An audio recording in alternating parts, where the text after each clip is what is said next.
आ,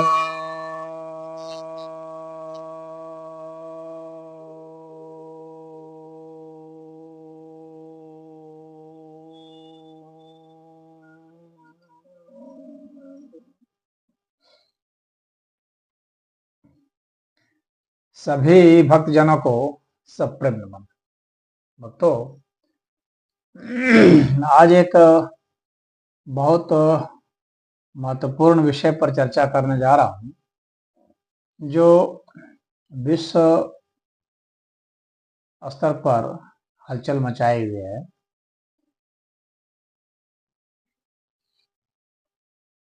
आपने समाचार में खूब सुना होगा कि इजराइल ने लेबनान पर हमला करके वहां का जो हिजबुल्ला आतंकवादी ग्रुप था, उसका जो मुखिया था हसन नसरुल्ला, उसे खत्म कर दिया।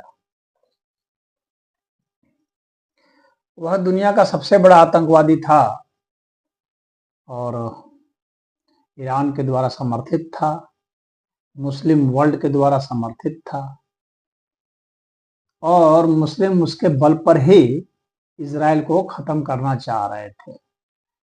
उसमें मतलब वह सबसे प्रमुख था। उसके अलावा जो है हमास का था, तो उसे भी इजराइल ने नस्तनाबूद कर दिया। और अभी होती है यमन में, अब उसकी भी बारी कुछ समय में आ जाएगी। और सीरिया में भी कुछ ग्रुप हैं, इराक में भी कुछ ग्रुप हैं। वैसे तो पूरे वर्ल्ड में ही ग्रुप हैं इनके, जहां जहां मुस्लिम देश है, बिना आतंकवादी ग्रुप के तो ये रहते ही नहीं। आतंकवादियों को पैदा करना ही इनका मुख्य लक्ष्य है। ये जन्नत जाना चाहते हैं, इनकी किताबों में जन्नत की बात लिखी गई है कि जन्नत मिलेगी, तो उसके लिए ये जिहाद करते हैं, कहते हैं जिहाद से जन्नत मिलेगी।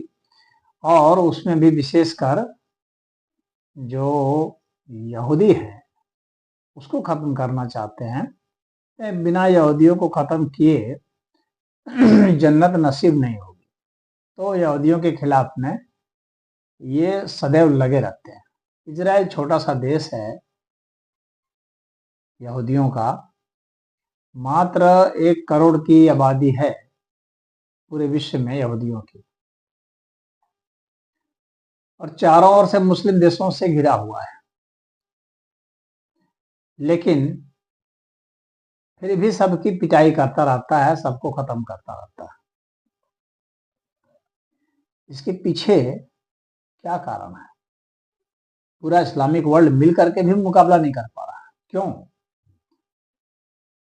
57 देश बतलाते हैं कि इस्लामिक देश हैं, और भारत को भी आप जो है चौथाई तो मान ही लीजिए इस्लामिक देश। तो मुस्लिमों की संख्या तो बहुत ज्यादा है। इजराइल ने सिद्ध किया है कि संख्या सिर्फ हो जाना काफी नहीं होता, संख्या तो मच्छरों की भी बहुत हो जाती है, लेकिन दवाई से स्प्रे कर देने से सब खत्म हो जाते हैं। तो इजराइल ने सिद्ध किया है कि आपकी क्वालिटी होनी चाहिए, सिर्फ जो है नंबर्स काफी नहीं। और जो इस्लामिक वर्ल्ड है वह नंबर में विश्वास करता है, क्योंकि शिक्षा में तो वे विश्वास ही नहीं करते, और शिक्षा से ही इतना बड़ा अंतर पैदा हुआ है। यहूदी दुनिया के सबसे अमीर लोग हैं, सारी मल्टीनेशनल कंपनियां उनकी हैं, इसलिए उनका पावर बहुत है। अमेरिका चू नहीं बोल सकता, क्योंकि पूरी अर्थव्यवस्था जो है यहूदियों के ऊपर निर्भर है। अमेरिका की जितनी भी मल्टीनेशनल कंपनियां हैं उसमें अधिकतर में यहूदी ही हेड है। तो आर्थिक समृद्धि उनकी इतनी है, इजराइल ने रास्ता दिखाया दुनिया को कि अगर दबदबा चाहते हो तो क्या करना चाहिए, तुम्हारे पास आर्थिक ताकत होनी चाहिए। दूसरी क्या बात है कि इजराइल के पास साइंस और टेक्नोलॉजी का है हाईएस्ट, सबसे ज्यादा नोबेल पुरस्कार विजेता है। तो उन्होंने अपना शिक्षा का लेवल बहुत ही ऊंचा रखा है और सबके लिए साइंस अनिवार्य किया हुआ है। साइंस इकोनॉमिक्स अनिवार्य है और अपने सभी लोगों को साइंस और टेक्नोलॉजी में आगे करके बुद्धिमान नहीं बनाता, बल्कि सबको मिलिट्री में अनिवार्य सर्विस देकर के बहादुर भी बनाता है। यानी वे बहादुर भी हैं, बुद्धिमान भी हैं, शिक्षित भी हैं और धनवान भी हैं। इसके कारण ही वे आगे हैं और जब तक साइंस और टेक्नोलॉजी में वे आगे रहेंगे तब तक धन में भी आगे रहेंगे और जब तक मिलिट्री सर्विस देते रहेंगे तब तक वीरता में भी आगे रहेंगे। और वह दिन दूर नहीं जब वह अपनी जो है रोबोटिक्स आर्मी भी खड़ा करके लड़ने के लिए आगे भेज दिया करेंगे, क्योंकि साइंस एंड टेक्नोलॉजी उसका डेवलपमेंट है तो वैसी आर्मी भी बन जाएगी।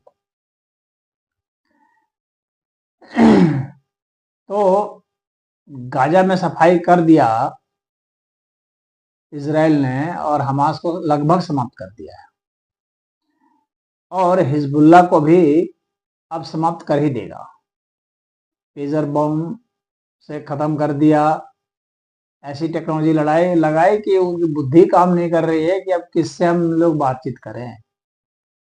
और कोई भी इक्विपमेंट्स जो है दुनिया में उसके मैन्युफैक्चरर जो है सब इजराइल के प्रभाव में। कहाँ जाओगे भाग करके, तो कहीं से भी मार दिए जा सकते हो। और जितने भी टेक्नोलॉजी है, जितने भी सर्विलांस की टेक्नोलॉजी है, जितने सैटेलाइट की टेक्नोलॉजी है और इंटरनेट की टेक्नोलॉजी है, सब तो यहूदियों के हाथ में है। तो हर एक का लोकेशन पूरे वर्ल्ड में इजराइल के पास है।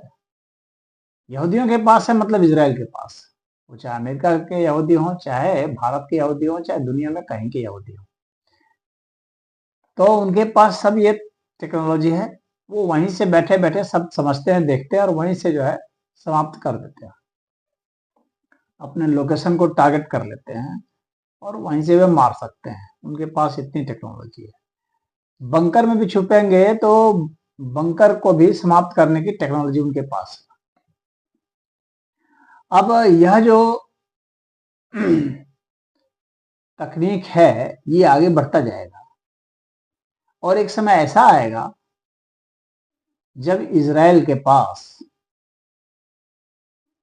दुनिया के माइंड रीड करने की भी टेक्नोलॉजी आ जाएगी और माइंड को चेंज करने की भी टेक्नोलॉजी आ जाएगी, वो भी अपने स्थान से बैठे बैठे। आज ये जो लड़ाई जो है इजराइल जीत रहा है, यह भौतिक लड़ाई है। इसमें नसरुल्लाह को मार दिया गया, इस तरह से कितने आतंकवादियों को मार दिया जाता है, मुसलमानों को मार दिया जाता है, परंतु मुसलमान जो है इतने ज्यादा पैदा करते रहते हैं कि आतंकवादियों की फौज पैदा करते रहते हैं। वो रक्त बीज राक्षस की तरह पैदा करते रहते हैं, वो उफनते रहते हैं। क्योंकि उनकी जो है इजराइल जो गलती कर रहा है मेरी समझ से, वो यहाँ पर कर रहा है कि वह आइडियोलॉजिकल किलिंग नहीं कर रहा है, वैचारिक हमला बहुत जरूरी है। उस पर हो सकता है कुछ कर भी रहा हो, लेकिन उस पर उतना जोर नहीं है। पूरी दुनिया में इस्लाम का जो वैचारिक आधार है, जिसके आधार पर जो है ये आतंकवादी पैदा लेते हैं, जिसके आधार पर नफरती लोग पैदा लेते हैं, जिसके आधार पर दुनिया को मिटाने की बात करते हैं, जिहाद की बात करते हैं और धर्मांतरण की बात करते हैं, हर जगह उपद्रव मचाए हुए हैं मुसलमान, उसका आधार जो है वह कुरान है, हदीस है। तो इस्लाम की जो फिलॉसफी है इस पर हमला करना सबसे ज्यादा जरूरी है। और जितना धन, जितनी ताकत भौतिक रूप से लड़ने में लगाया जा रहा है, अगर उसका 20-25% भी वैचारिक युद्ध में लगा दिया जाए, वैचारिक रूप से नष्ट नाबूद कर दिया जाए इस्लाम को, तो इस तरह के आतंकवादी पैदा ही नहीं लेंगे, क्योंकि इनकी जो आधार भूमि है कुरान, उसको नष्ट करना जरूरी है, उस पर आक्रमण सबसे जरूरी है। आप किसी हेडक्वार्टर को, आतंकवादी के हेडक्वार्टर को गिरा सकते हैं मार के, लेकिन जब तक कुरान को नहीं गिराएंगे तब तक जो है वो आतंकवादी तो वहां से निकलते रहेंगे, क्योंकि वे विचार से निकलते हैं। तो वैचारिक मृत्यु बहुत जरूरी है, तो इस पर इजराइल को काम करना चाहिए और ईसाइयों को भी काम करना चाहिए, और भारत को सीखना चाहिए इजराइल से कि कैसे कम संख्या होते हुए भी, थोड़ी सी संख्या होते हुए भी, कैसे पूरे मुस्लिम वर्ल्ड पर, जो कि दूसरे नंबर पर है ईसाइयों के बाद, उनके पर अकेला भारी है, ये भारत को सीखना चाहिए। तो कैसे, क्या सीखना चाहिए कि अपने साइंस और टेक्नोलॉजी पर ध्यान दीजिए, अपनी अर्थव्यवस्था को मजबूत करने पर ध्यान दीजिए, और अपनी सेना पर ध्यान दीजिए, और इंफॉर्मेशन और हाईएस्ट टेक्नोलॉजी जो है, चाहे स्पेस टेक्नोलॉजी है, चाहे मिलिट्री टेक्नोलॉजी है, चाहे किसी प्रकार की टेक्नोलॉजी है, तो साइंस एंड टेक्नोलॉजी पर ध्यान दीजिए, और उसके बाद इनको जहां पाइए वहां पर समाप्त कीजिए, ऐसे ऐसे दुराचारियों को, आतंकवादियों को। जो चैन से रहना चाहते हैं उनको रहने दीजिए, और इन पर वैचारिक आक्रमण कीजिए। वैचारिक आक्रमण कभी मत छोड़िए, क्योंकि जब ये संख्या में पनप जाएंगे, जब इनकी संख्या बढ़ जाएगी तो उपद्रव कर देंगे। इजराइल को खतरा किससे है? इजराइल में रह रहे मुसलमानों से है सबसे बड़ा खतरा, क्योंकि वे जब संख्या में ज्यादा हो जाएंगे तो इजराइल के लिए उसे नियंत्रित करना मुश्किल हो जाएगा। बाहर के दुश्मनों से तो आप लड़ सकते हैं, लेकिन अंदर के जो दुश्मन हैं वे खतरनाक हो जाएंगे। और इजराइल में भी मुसलमानों की संख्या तकरीबन 15 से 20% के आसपास है, जो लगभग भारत के जो मुस्लिम आबादी का प्रतिशत है उसी के आसपास है। तो दोनों की पोजीशनिंग जो है भारत के और इजराइल की एक जैसी ही है। अंतर यह है कि इजराइल को यहूदियों को समर्थन है, ईसाइयों का, अमेरिका का, यूरोप का। भारत को समर्थन नहीं मिलेगा, भारत को समर्थन नहीं मिलेगा। इसलिए भारत की स्थिति और जटिल है, इसलिए भारत को और डिजाइन करना पड़ेगा। भले हिंदुओं की संख्या भी ज्यादा है, यहूदियों की संख्या काफी कम है, हिंदुओं की तो बहुत ज्यादा है, लेकिन बाहरी समर्थन भारत को कहां से मिल सकता है? कुछ इजराइल से मिल सकता है, और कुछ रसिया से मिल सकता है, और कुछ फ्रांस से मिल सकता है, परंतु इनके पर भरोसा बहुत नहीं किया जा सकता है, क्योंकि इजराइल जो है वो अमेरिका के दबाव में कुछ आ सकता है और भारत को मौके मौके पर कहीं धोखा दे सकता है। हालांकि आज तक धोखा नहीं दिया है, लेकिन संभावना से इनकार नहीं किया जा सकता है। इजराइल काफी भरोसेमंद का है, बल्कि इजराइल को भारत ने ही धोखा दिया है। भारत एक ऐसा देश है जो किसी के प्रति कृतज्ञता नहीं करता, लेकिन इजराइल के प्रति कृतज्ञता भारत ने की है, यह सच्चाई है। कई जगह इजराइल को भारत ने धोखा दिया है, और रूस ने भी भारत को कभी धोखा नहीं दिया है, साथ दिया है। और फ्रांस भी भारत के साथ रहा है, लेकिन फ्रांस जो है वह यूरोप और अमेरिका के साथ ज्यादा रहेगा जब प्रेशर में आ जाएगा तब।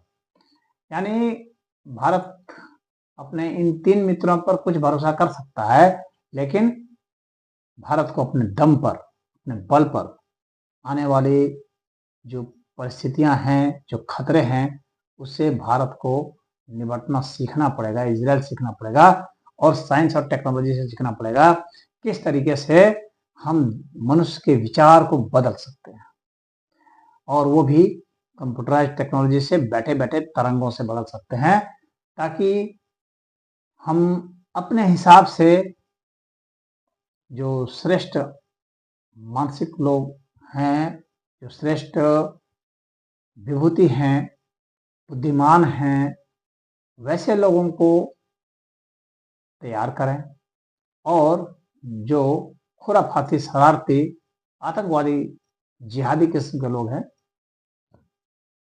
उसके दिमाग को बदल दें। और दिमाग को बदलने की तकनीक हासिल करनी है, और यह बहुत क्रांतिकारी तकनीक होगी। हालांकि इसके भी कुछ खतरे हैं, लेकिन यह तकनीक हासिल हो करके ही रहेगी, चाहे खतरे कितने भी हों, क्योंकि विज्ञान के विकास को कोई नहीं रोक सकता। एलन मस्क ने इसमें काफी काम किया है, और दिमाग में चिप लगा करके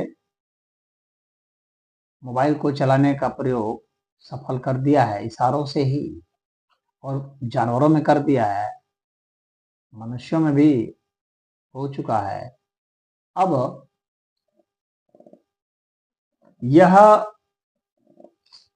तकनीक बहुत तेजी से विकसित करेगी, जिसमें कंप्यूटर, ह्यूमन माइंड और जेनेटिक्स यानी जो बायोलॉजी है, तो चाहे जेनेटिक इंजीनियरिंग हो, चाहे मॉलिक्यूलर बायोलॉजी हो, और चाहे फिजिक्स हो या कंप्यूटर साइंस हो, इन सबका जो है एकीकरण होने जा रहा है, और यह तकनीक हासिल करेगा। जाहिर सी बात है इस्लामिक वर्ल्ड हासिल नहीं कर पाएगा, क्योंकि उनको तो शिक्षा से लेना देना ही नहीं है, वो तो उसी पुराने गधे वाली संस्कृति में ही जीना चाहते हैं। उनको तो जन्नत जाने की बहुत जल्दीबाजी है, परंतु पता नहीं क्यों यहाँ रहते हैं। बंकर क्यों बनाते हैं भाई, जब इतना ही है कि जिहाद में मारे जाएंगे तो जन्नत जाएंगे, तो बंकर में छिपने की कौन जरूरत है। बाहर निकलो, मारे जाओ और जल्दी से जन्नत जाओ। तो यह चूंकि शिक्षा के विरोधी है, वे साइंस और टेक्नोलॉजी के विरोधी हैं, क्योंकि साइंस प्रगति करेगी और इस्लाम पर प्रश्न खड़ा हो जाएगा। मुस्लिम लोग ही खड़ा कर देंगे प्रश्न इस कुरान पर, इस हदीस पर, जिसमें कि खाली बेकार की फिजूल की बातें लिखी हुई हैं, जिसमें कि एक भी जो है साइंटिफिक फैक्ट नहीं है। तो ऐसे ग्रंथ के ऊपर आधारित करना अपने जीवन को, बस अपने को हाशिए पर धकेलना है और अपने को नकारा और निरर्थक सिद्ध करना है। किसी प्रकार का कोई सकारात्मक योगदान इस्लामिक वर्ल्ड के द्वारा विश्व को नहीं मिल रहा है। तो वो तो शिक्षा को नजरअंदाज किए हुए, तो जाहिर सी बात है कि वे उस टेक्नोलॉजी को नहीं हासिल कर पाएंगे, और टेक्नोलॉजी तो इजराइल के ही पास रहेगी, ईसाइयों के पास रहेगी, या हिंदुओं के पास रहेगी, या ये चाइनीज भी हासिल कर सकते हैं, वामपंथी भी हासिल कर सकते हैं। जिसके पास भी पहले आ जाएगी एडवांस रूप में, विश्व पर शासन उसी का होगा। अब होड़ इसी की है, माइंड को कंट्रोल करने की टेक्नोलॉजी की ही होड़ है, वास्तविक होड़ है। जो भी यहूदी, ईसाई, हिंदू या फिर कम्युनिस्ट, ये हासिल कर सकते हैं। लेकिन इसमें सबसे आगे मैं यहूदियों को ही रखता हूं और ईसाइयों को रखता हूं। तीसरे नंबर पर मैं हिंदुओं को रख रहा हूं, और लास्ट में कम्युनिस्टों को रख रहा हूं। यह